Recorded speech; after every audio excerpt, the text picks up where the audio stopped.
Welcome to Murder with the Missus. I'm Darren. And I'm Amy, and today we're going to do some case updates. Don't forget to check us out on Spotify, Apple Podcasts, YouTube, Podbean, and Facebook. Like, share, subscribe. Make sure to hit the notification bell so you get the new episodes whenever they drop, and tell your friends as always. We're always saying on these cases, because I have no patience, that we're going to do updates because a lot of the ones we cover are still in the courts or haven't even gone to court yet. So today, we're going to revisit some cases we've already done and give some updates on what's going on now. And we're updating some cases that Amy said she would never update. And I'm mad about it. That's why I put her first, because if you've heard our Gypsy Rose episode, you know I am not a fan and never been a fan. So we're going to do her first and get her out of the way. Everybody knows who Gypsy Rose is. She was a victim of Munchausen syndrome, and then she conned a boy into coming to her and killing her mom and then whisking her away. And they both got caught, and he's in prison for the rest of his life, and she's... And she clearly, and the whole thing is like, she plays this innocent person. She and all uses this that tiny little voice. She's got this innocent victim thing. Everybody fucking just fell right into it and everything. Mm-hmm. But the whole thing is like, she could have walked to the police station and said, my mom's doing this, my mom's doing that. And she's like, well, my mom would have manipulated it to where, that they wouldn't believe me. Right. You're walking. Yeah, her mom had her confined to a wheelchair and had the public believe that she could not walk. I mean, obviously, if they seen you walk in, if anybody in her little circle in that neighborhood seen her out walking, they'd be like, all right, something's up. Exactly. So there was many different ways that could have been handled. So many. Rather than, hey, let's get this boy from wherever the fuck. Come guy I met on the internet. Guy I met on the internet. That's, has diminished capacity. Has diminished capacity. Not all there, I guess. I mean. Yeah. But I think when she first got out of prison, everybody was so scared of victim blaming that they went the complete opposite direction and appeased this person that just leaned into it. You know what I mean? Like she could have, like you said, even getting out now, she could have made better choices. And I don't feel like she's even now making good choices. Oh, I already told you when she gets out, she's going to be doing, talk shows, and she's going to have her own damn TV show. She's going to have this and that. She was walking red carpets after she got out. And why? Why? Because you don't want to victim blame or victim shame, but you also don't want to put yourself on the side of a person who has committed this crime. Yeah, but I mean, even whenever she got out of prison in December 23, she was married to Ryan. She was already married, yeah.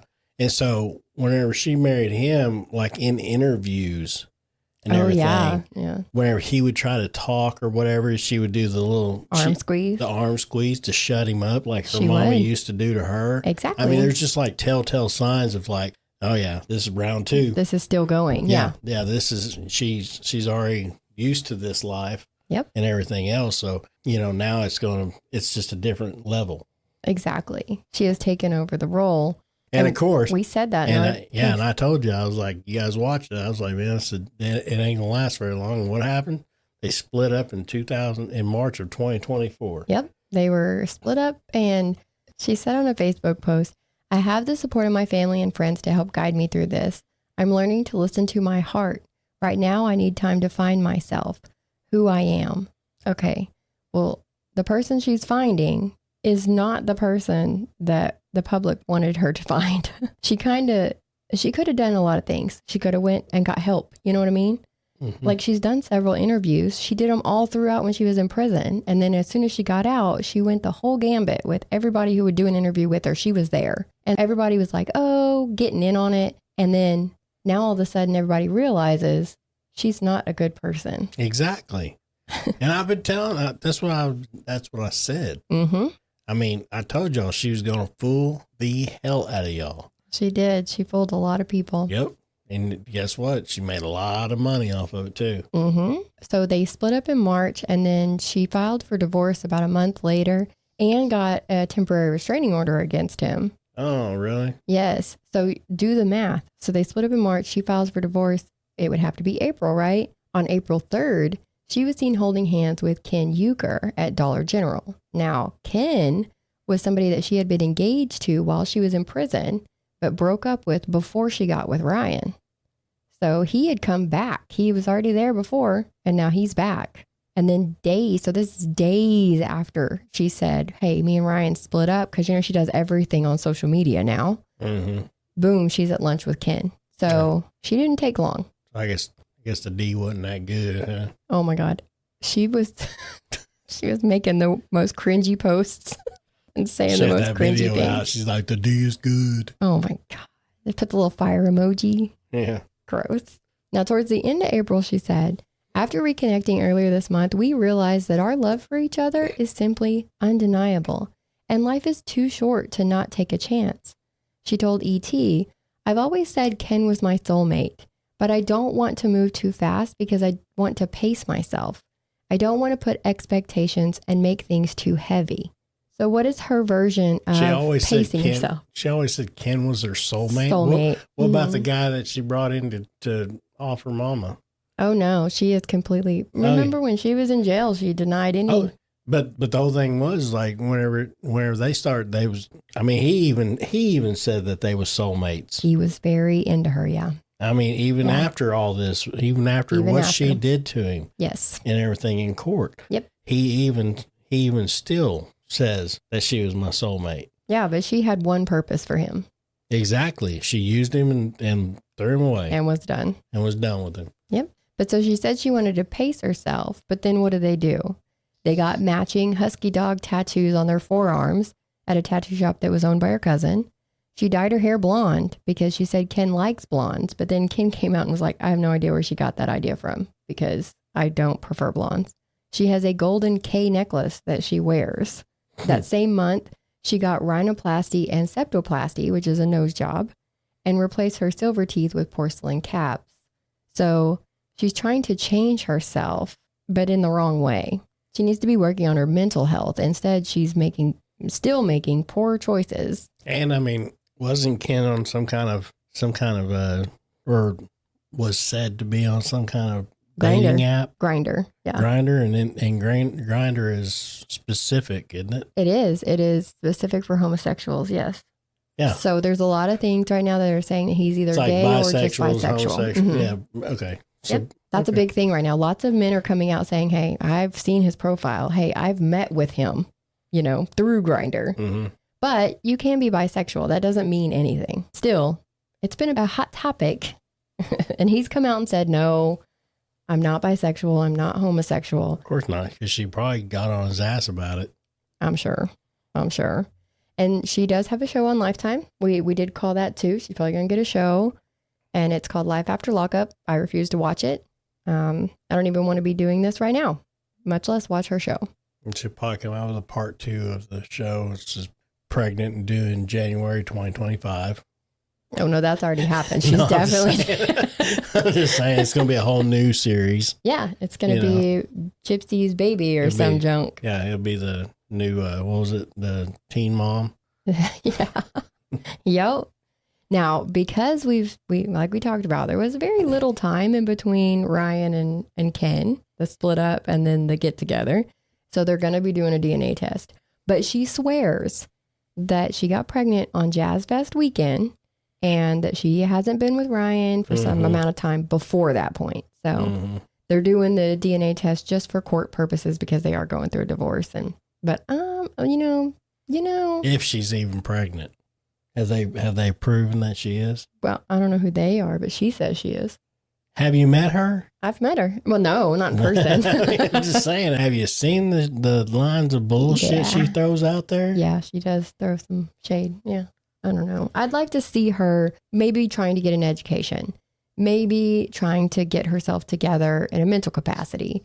But instead, I don't know if it's true or not, but I'm just going to throw it out there since we're here.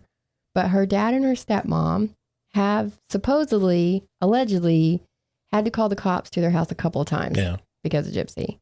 So even the people that were right there standing next to her that are her family when she got out are even like, okay, she's not okay.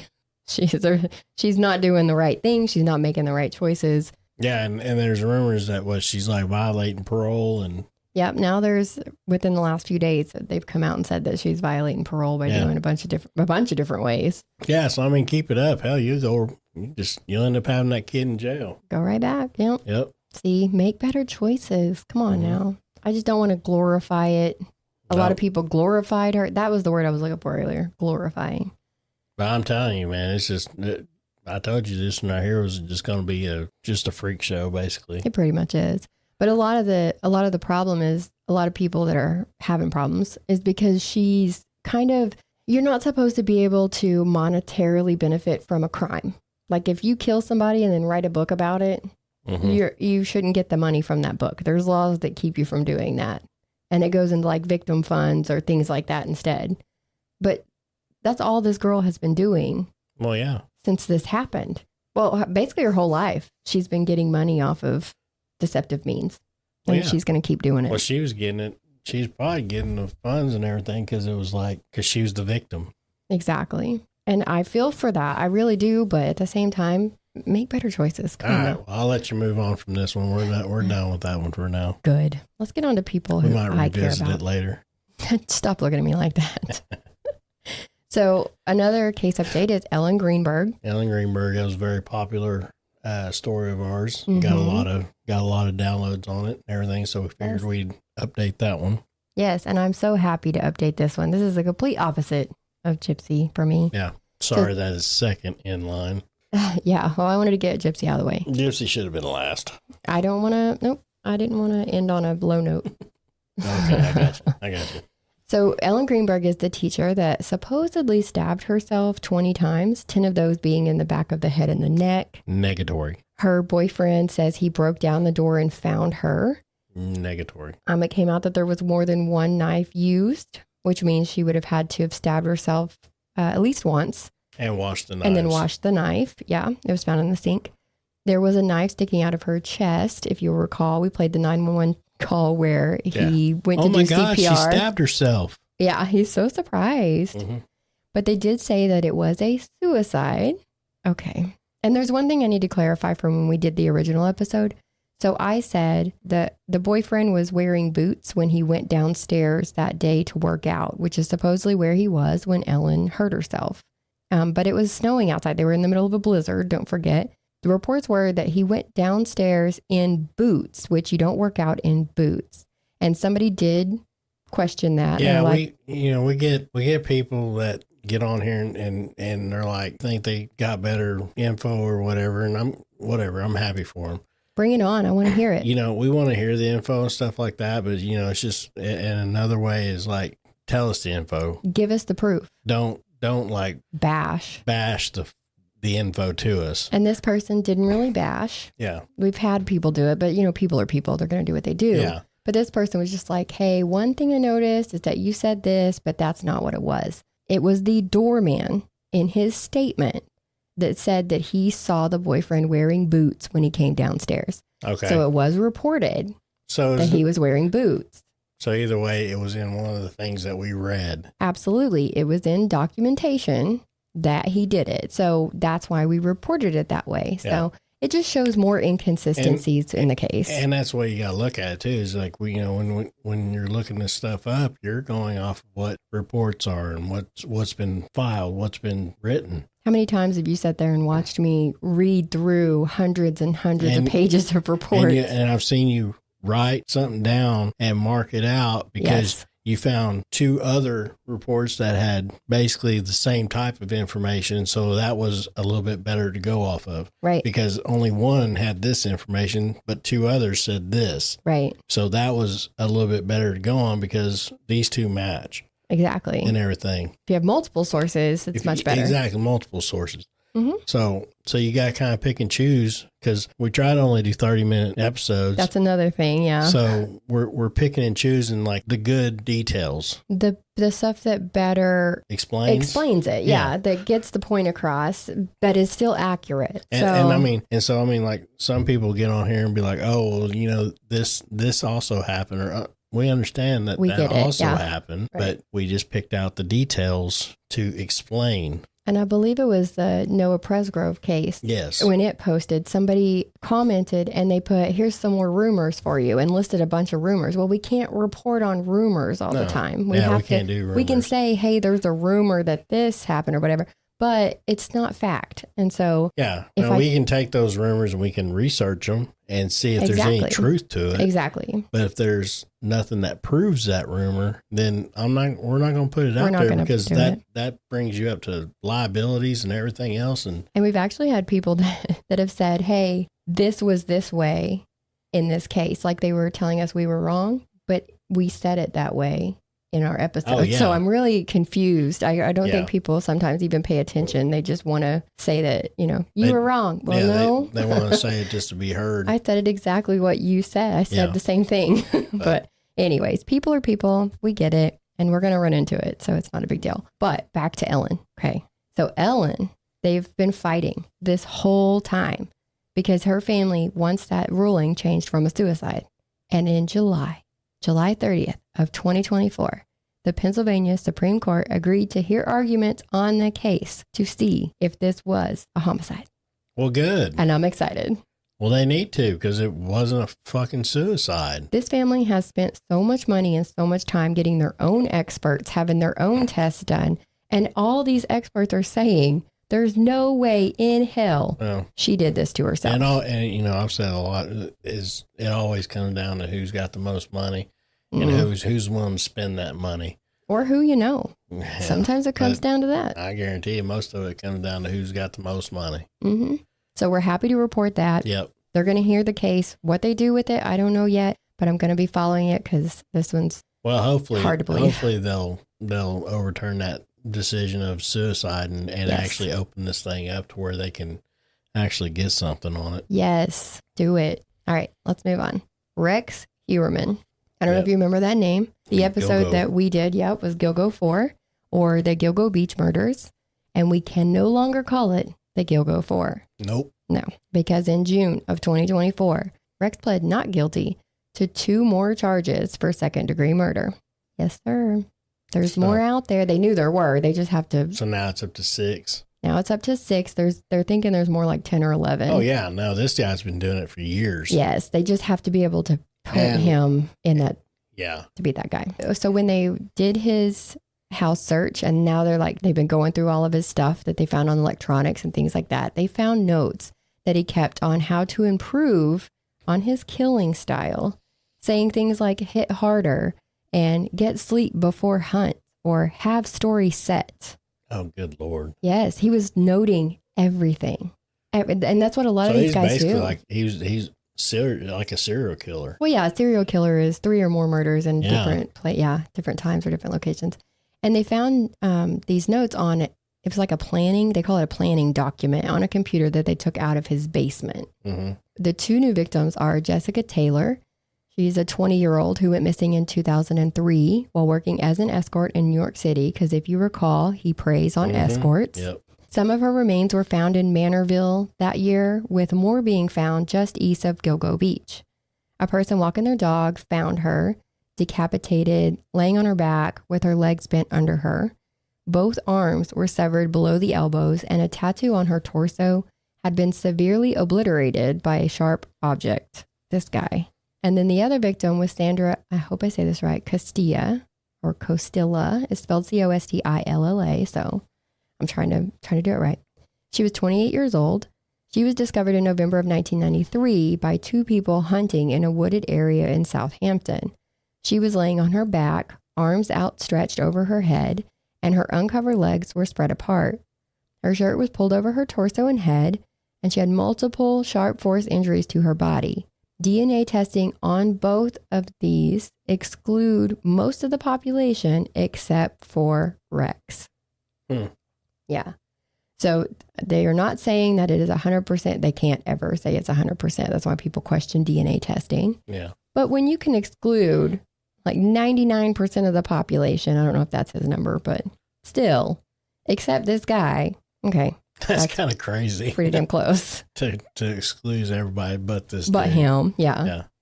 So the document found, according to the Gilgo Homicide Task Force, was a Word document entitled HK2002-04. I'm wondering what that means. He had deleted it, but they recovered it. And the Suffolk County District Attorney said, the task force believes that this is a planning document that was utilized by Heuermann to methodically blueprint and plan out his kills with excruciating detail. His intent was specifically to locate these victims, to hunt them down, and to bring them under his control and to kill them. His motivations, meticulous planning, and clear intent is obvious. Well, yeah, if he's saying things like, you need to hit harder, or get more, I think one of them was like, get more rest. Oh, here it is. Sorry, I made notes. He would say things like use heavier rope and limit noise to maximize playtime. So yeah, he was definitely, his intent was obvious. And he had a body prep checklist. So it was like, it would show things like remove head, remove hands, and he would check it off. Wow. To make sure that he was doing things to his liking. Wasn't there something I was saying that they were saying that his wife had something to do with it? They have always looked at his wife. Yeah. And like really looked into her. And then they came out with their daughter.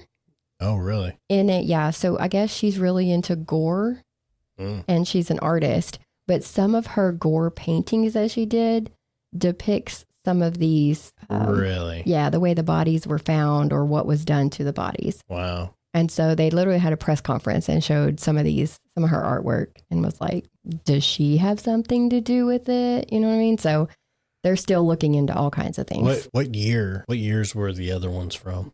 The Gilgo 4. So what I was getting at was it says, where's the file number? His file right here, this one. Oh, there it is. So it says HK 2002-04.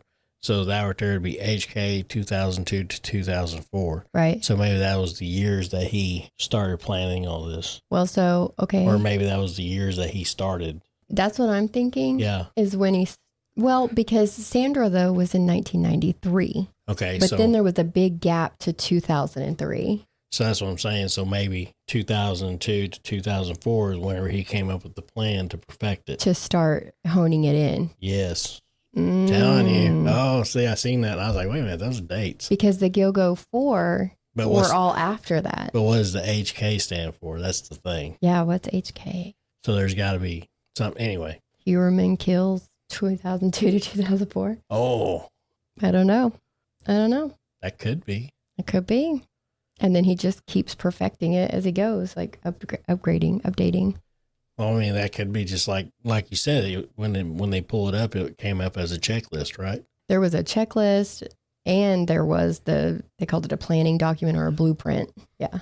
Yeah. So that's what I'm saying. So maybe he came up with that plan. Maybe. He just never changed the file name. He never changed the file name because he just kept working off that file. Yeah.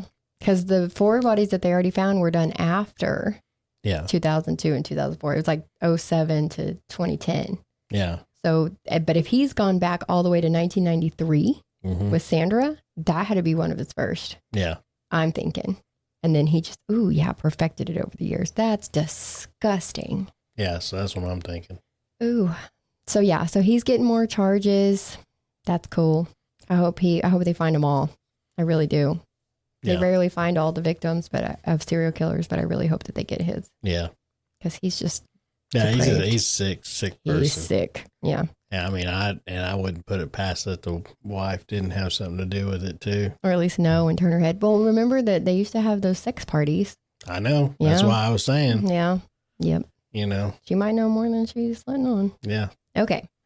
This one. Noah Presgrove. Yeah. When we first did this one, there was very little coverage. And since we've done this one, this thing has gone crazy. Oh man, yeah, we've gotten lots of views. This right here was probably one of our most viewed podcasts that we've had. Yes. And there for a while. Now it's like Dina Dean, yeah. So now it's Dina Dean. She popped right back up there, or she popped up there in the lead. But good, she's a cold case. Yeah. But Noah, he's also a local case, but since his story has started getting out there, it has been covered by a lot of big names as far as true crime people and a lot of big publications. I'm talking People magazine has interviewed his best friend, Jack. It's crazy. But there were some things in our original episode that have been clarified. So it's been reported. And this is where we was talking about where people was coming on and was like, hey, well, this is the rumors of this and that and everything else. So yeah. And it's hard in these kind of cases because there are rumors. These are small towns. And there's a lot that we don't know as a general public unless we're in the area. And there's a lot of things that people in the area know that they can't really prove. Yeah. You know what I mean? And so it's just one of those cases. But there's been so much come out. And the family has been able to clarify some of the stuff. Some stuff was reported incorrectly at the beginning. Go figure. By everybody. Yes. And that's what happens. It happens. Some of the things the family said even was clarified. But there was even some stuff that was reported that you could even tell that nobody had a fucking clue. Yes. Yeah. They was just saying shit to say shit. Just to say shit. Yeah. And this is also one of those cases, like we said, because it involves young people mostly. So their stories don't match and they still don't match. Even every interview that is done is different and new information even comes out. New information came out like a month ago or so when Jack did his interview, or it might have only been a couple of weeks ago. Jack did an interview with Partners in True Crime, that podcast, which we like. But he was saying things that had never been said before. And so we're like, why is this just now coming out? We're at the 1-year anniversary to when this happened. And this should have been something that was said at the beginning. And so it's just one of those things where things will come out over time. But they were able to clarify some things. So we would like to also clarify those things. One of the things that bothered us was that they reported that his fingertips had been shredded down to the bone. And the family has clarified his fingertips were not shredded. Okay. So that's one thing we wanted to clear up. Also, another thing that bothered me really bad was that they reported he was in the fetal position, but they have come out since and said it was not really a fetal position. So I'm going to go ahead and say names because these names are all over the internet. You can see them everywhere. They're in all the posts. Before we weren't saying any names except Jack's because his was the only one that was out there. He was the only one that had done interviews. But Tyler is one of the people that came across him that day and called 911, Tyler Hardy. And he told People magazine, I'm not going to say the fetal position because it wasn't, but his legs were bent and his back was towards the road. So he wasn't necessarily in a fetal position like you would think of if you think of it like that. So it might have been more of a tumbling. It was more of an open position than like curled up in a ball. He wasn't necessarily curled up in a ball. Okay. So we wanted to clarify that too. Lividity. People have asked us about lividity. The autopsy report shows that it was presented posteriorly and affixed. So that's the back side of his body. So if he is on his side, why is the lividity on the back? So that was like a big thing. Darren's issue from the original information out there was that Caleb had Noah's teeth or his tooth in his pocket. Why? Now, Caleb has come out and said, this is Jack's dad. Please let me see what he said. Calm down. Let me hear the reasoning behind teeth in your fucking pocket. He's saying that they were not in his pocket. It was not in his pocket, that he picked it up. And held it in his hand. And then did what with them? But he did not put it in his pocket. Okay, so what did he do with them? He's just saying that he picked it up. Where'd the teeth go? They still have one of the teeth that they got off the road. Now they're saying that they don't know exactly if there were more scattered or not at the scene. Whatever. Yeah. So there's a big discrepancy still as to how many teeth were actually there. It's been reported on the autopsy report and everything else. It was one molar, which a molar is not an easy tooth to break. So if you've got a molar out there, that's a problem. But his teeth were shattered in his mouth. So where the other pieces of teeth are, it's never really been a public. And not all this is going to be public either because it's an active investigation. Yeah. But still, the fact remains with the Caleb thing that he was, one, walking around in the crime scene, just willy-nilly. And two, he picked the tooth up. He was picking stuff up out of the crime scene. Still picked it up. That's interfering with an ongoing investigation. That's a huge thing. Huge thing. And the golf clubs. We have talked about the golf clubs. It was reported that they were possibly Jack's golf clubs, but now it has come out that no, these were actually the ones that Noah had brought. So Dalen, his brother, had given him these golf clubs and he had brought them to the party. And Caden, who I refer to as Hey Dude in our original podcast, because he's the other kid that owned the Hey Dude that Noah was wearing that day. he said that they were hitting things like rocks and things like that with these golf clubs on Saturday and Sunday. But Jack said that they were in the back of Noah's truck. So that Saturday, Noah had put them back in the back of his truck. And then when he drove his truck home, remember, he rode back to the party on Sunday with somebody else. So he said the golf clubs went with Noah and never came back. Whereas Caden is saying, no, we definitely hit stuff with them on Sunday. They were there at the house. Either way, they've never been found. These golf clubs have disappeared. His family said, absolutely not. They did not come back to the house. They were not in his truck. We have not found them. Along with his wallet and hat? Wallet and hat.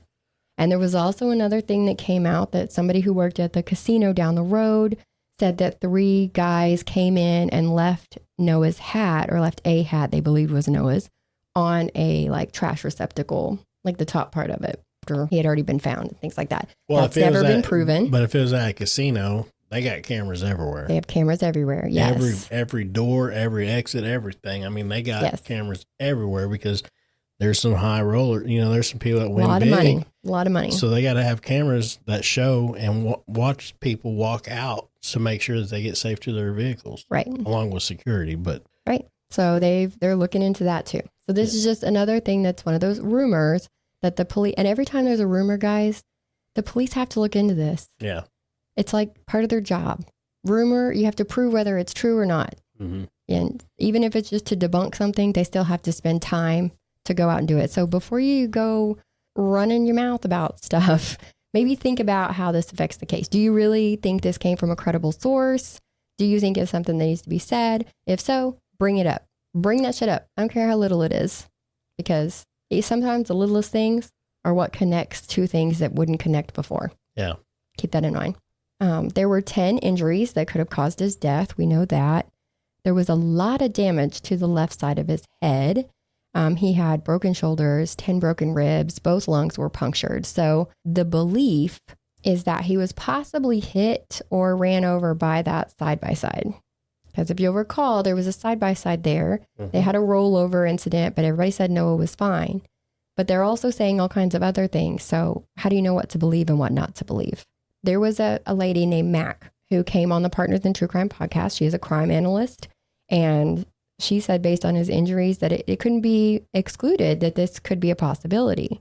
Now, Caden had said that they had ramped those railroad tracks before. And if you look at where Noah's body was found, it's literally right next to the railroad tracks. There's a grassy area in between, of course, because you can't have railroad tracks right next to the road. But they had launched it apparently at least once that night already. And then they say that some of them were like hanging off the side of it.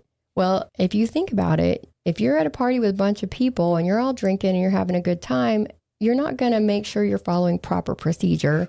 Well, yeah. And only have the required amount of people in a side-by-side. So belief is that it could possibly have been more than 4 people on that side-by-side. Mm-hmm. And that may be because there's only 4 seats. Where would the other people go? They'd have to go on top. They'd have to hold on to the side. They'd have to sit in maybe a basket on the back, however it was, or on the hood. Yeah. So they're saying maybe they launched it. A lot of them have the beds, that tilt beds and stuff. You're just going to get wherever you can get and hang on for the ride because it's fun. You know what I mean? But it's also dangerous. Well, that's what I'm saying. If he was on the bed and or hanging onto the top, he could have been standing in the bed holding on to the top. Yeah. Mm-hmm. Either way, if he was at one of them spots, they launched the railroad tracks. Mm-hmm. And if they flipped it, not even flipped it, they're saying that he could have flown off the front. Well, and then that's why they didn't have time to stop. Could have flown off the front, but they do have where they flipped it. Yeah, they did flip it over earlier that night. Mm-hmm. That thing could have rolled over on top of him. That's very true, too. And these injuries right here could have happened. That's very true, too. But the whole thing is, like, nobody's saying that. No, exactly. Nobody's saying that. It's just like, if that's what happened, just say that's what happened. Just say it was an accident. Exactly. I mean, there's probably like 1 to 4 freaking kids out there that know exactly what happened that night. Right. You can't say every kid knows what happened because people are doing their own thing or sleeping. But there's at least 1 to 4 kids out there that was at this party that knows exactly what happens to him, and they're not talking. Yep. And I guarantee you, all you got to do is look at the ones that have the most guilt on their fucking faces, the ones that are not as far as guilty. I'm talking like sad. Yes. Like just remorse. Just sick to their gut. Right. for what happened in there, and they hadn't said nothing because they're just being cowards about it. Well, they're worried about themselves. Well, then they need to worry about this boy's family. Absolutely. Because if it was an accident, it's an accident. And another thing that's come out. So it was mentioned in that podcast as well, with Mac and the Partners in True Crime. So we all know that Jasmine had made that Snapchat post at 3:41 a.m. It's stamped on there, 3:41 a.m. Well, Noah's missing. Remember that? Mm-hmm. At 4:48 a.m., a woman was driving home from work and says that a side-by-side pulled out in front of her and scared her. So if at 3:41, this was after the rollover on the side-by-side, after Noah was supposedly showered, after they supposedly tried to feed him, and then he got mad and left because he didn't want to sleep on the floor. Mm-hmm. Then this is an hour later. Yeah. And they're out on this side-by-side in that area. Yeah. If he had left and was walking and was hit by a car, or some say a jacked up truck with a cattle guard on the front, mm-hmm. That's another thing, another rumor. But anyways, if he had been hit, they would have seen him on the side of the road.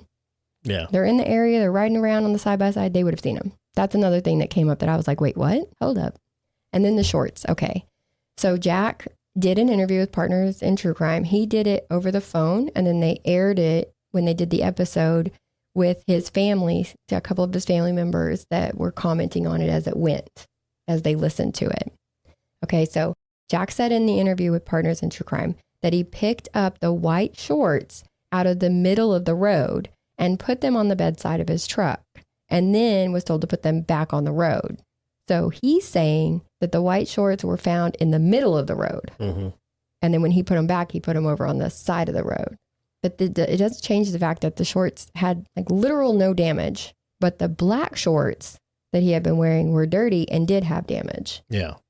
Unfortunately, Dalen was given those shorts and he washed them, the black ones. Yeah. So they weren't able to get much off of them. But yeah, that's just another discrepancy of that came out. Like, why did you mess with them? Exactly. Why are you there messing with stuff before the cops even get there?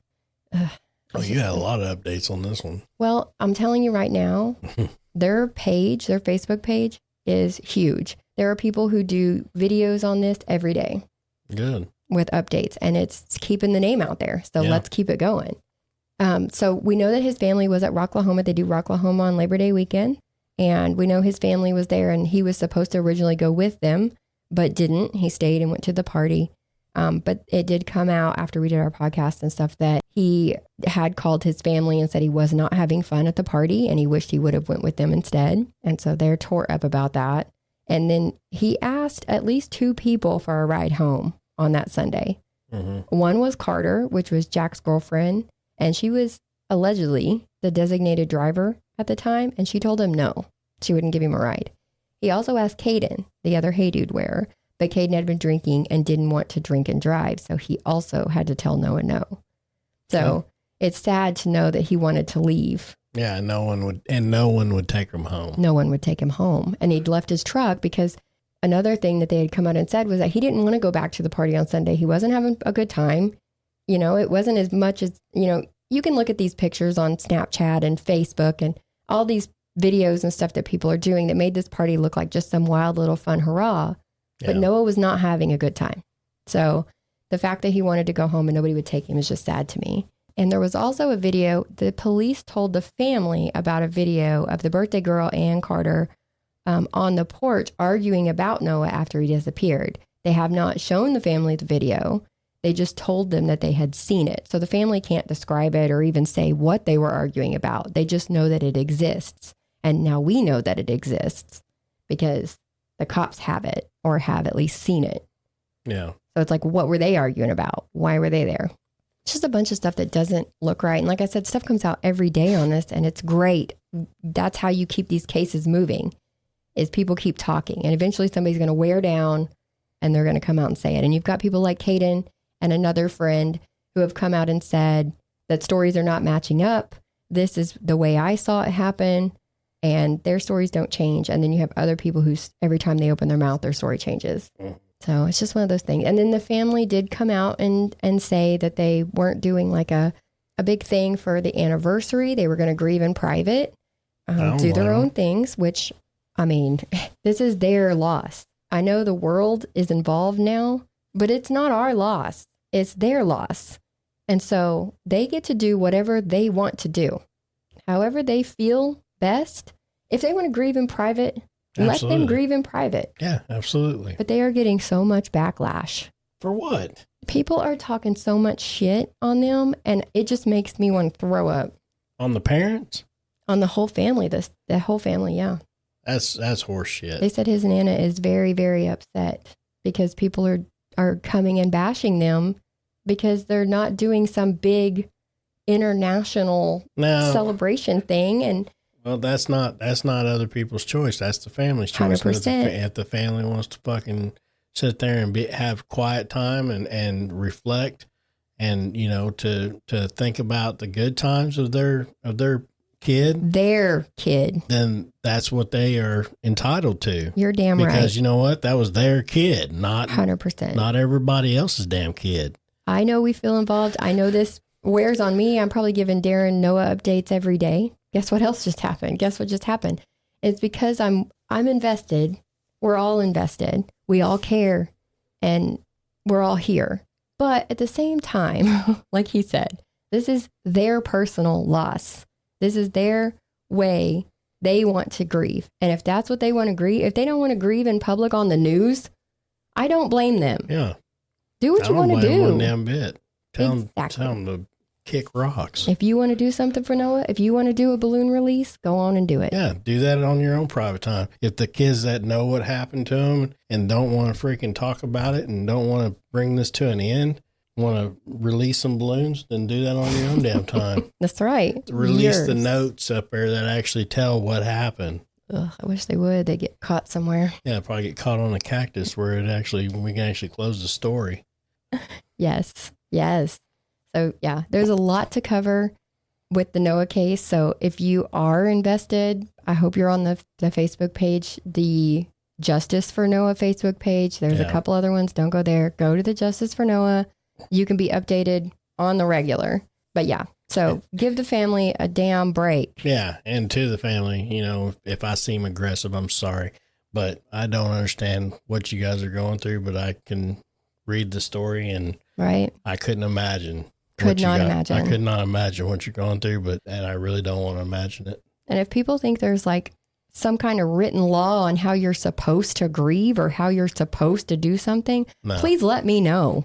Yeah. Because I've never heard of it. Because ain't nobody going to sit there and tell me that I need to have some big national TV thing or anything, to mourn my child or anything, especially when I just want to be in a quiet place. Exactly. And just remember the good times. Because they're diligently working day and night every day. Yep. Maybe they want to take a minute to actually grieve. Because like we've said in these cases before, if it's unsolved, the family is the one who has to put their stuff aside and work as investigators, work as reporters, and work as all these things. Yeah, and they have to deal with the reminder every day. All day long. I mean, it's never ending for them. I would turn all my social media off and do what I want to do to remember the person that I knew. Yeah. You know what I mean? I say, do what you want. Fuck the rest of them. Yep. Okay. We're getting riled. All right. Well, let's go on to... this is the last one I'm going to update. Let's go on to Alex Murdaugh. Ugh. So Alex Murdaugh, he appealed. He's still an asshole. He's still a douchebag. The end. No, it's all not. Right. That's not See how it you works. guys next time. No, nope. I'm just kidding. No. Oh, okay. There's more? Yes. Okay. All right. This is not hugely, it doesn't have a lot of information like Noah's. We could go on for days. But in this one, the South Carolina Supreme Court is looking into whether he will get a new trial or not. Negative. So the court clerk, apparently, Miss Becky Hill, allegedly talked to the jury about things that influenced one of the jury members to say it swayed their decision. If anything, Miss Becky Hill needs to go on trial. She needs to go to jail. Well, because of what she did. She is looking at 76 ethic violations right now. Yeah. But that's what I'm saying. It doesn't change the fact. It does not. That Alex Murdaugh murdered his child. And wife. Mm-hmm. And almost Well, no, and murdered his housekeeper. I mean, let's not overlook that one. Yeah, I almost said almost, but no, he did. Yeah, she died. And tried to say it was the dogs. Mm-hmm. That's true. And then not to mention all the fucking fraudulent accounts of his money. Yeah. Where his money came from with the bullshit lawsuits and everything else. The insurance. Yeah. Yep. So the fact that they're even thinking of giving him a new trial, if anything, give him a new trial to give him more time. Well, they have to, because if one person says they were swayed, they don't have a unanimous decision. And so they have to do a new trial. I don't think anybody was swayed. I think it's just because Becky Hill was trying to put a book out. She was. And everything. And so she was trying to get good, hot information so that her book would be that much a little bit better. So there was a court clerk that came over from Barnwell County to assist because this was a high profile case. There was a lot that needed to be done. So that person was there helping with the trial. And Becky apparently told them that a guilty verdict would be better for her book sales. So yeah, she was definitely aiming. She had a $100,000 book deal to do a book about this trial. All she had to do is just fucking sit there and wait. Just and wait. Shut her fucking mouth. Exactly. This was like a slam dunk of all dunks. Yeah. I mean, you didn't even have to do nothing. You could have just shut your fucking mouth and let the court system work. Right. But apparently she was telling the jury, don't let him fool you, and telling them to watch his movements. Watch his mannerisms. Mannerisms.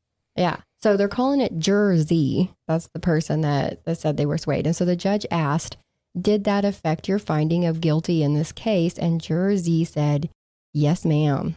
And so, boop, that's all it took. Okay, so how much did old Alex Murdaugh's people pay the Juror Z to say that? I mean, not to say that was the first thing I thought of, but that was the first thing I thought of. Yeah. Yes, 100%. Yeah. Well, way to go, Becky Hill. Yeah, smooth Beck. I hope your book sales go to shit. Don't buy Becky Hill's book. Teach her a lesson. Good Lord. Yeah. So that was a quick one on him too, because we got to find out if they're actually going to do it or not, which I'm sure they will. But then it's going to cost much money. And they need to file charges against her for, 76 ethic violations. Ethnic. Either way. She needs 76 ethic violations. Yeah. She also arranged for a picture of Alex to be taken while he was in a holding cell. And they got it, didn't they? Mm-hmm. Yeah. Mm-hmm. Also a no-no. Which is a no-no. Also a no-no. So yeah, so there's our updates. There's a lot of cases that aren't going to trial until next year. Yeah. So we won't be able to update them until later, but we wanted to go ahead and get these going and keep Noah's out there.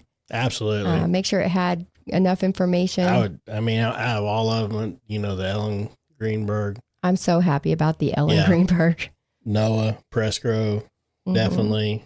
They definitely need to get something on the Noah Presgrove. I mean, they need answers. And there's the cops are working it for sure. Yeah. And that's another thing to clear up. I hate to go backtracking, but a lot of people reported in the beginning that the FBI were involved and they were working the case. They are not. They are there, but they're only there in like a reference capacity. Like if the family has questions, they can ask the questions and the FBI will help, but they are not investigating. Like overseeing it. Yes, but they're not investigating themselves. I gotcha. So there was a whole bunch of stuff about that at the beginning, but they've clarified several times now. The FBI is not actively working this case. Should they need to, they're there. Are they watching it? Yes. Yeah. But they're not doing it themselves. Well, I hope you guys at least like the updates. I mean, not so much as far as Alex Murdaugh and Gypsy Rose, but the rest of them, those are good updates. We really just ranted. Yeah. We just wanted to still tell you what we thought about it and everything, but I hope to never update Gypsy Rose again. We probably will. I really hope to update Ellen Greenberg with a whole different thing, like a case starting. Yeah. I'd love that. The Rex Heuermann, we already know he's a piece of shit, so we're good there. And then Alex, I'm sure he'll weasel his way into a new trial, and we'll have to cover that again too. So. Oh yeah, but it'll end up being a guilty verdict again. I hope so. Yeah. But anyways, that's it. All right. Well, thanks for listening. Catch us on the next one. And this was actually a long one. This one right here is almost an hour long. Because I can't shut up. So you guys are going to have a long one for this one. So make sure you guys tell your friends, like, share, subscribe. See you guys next time. Bye.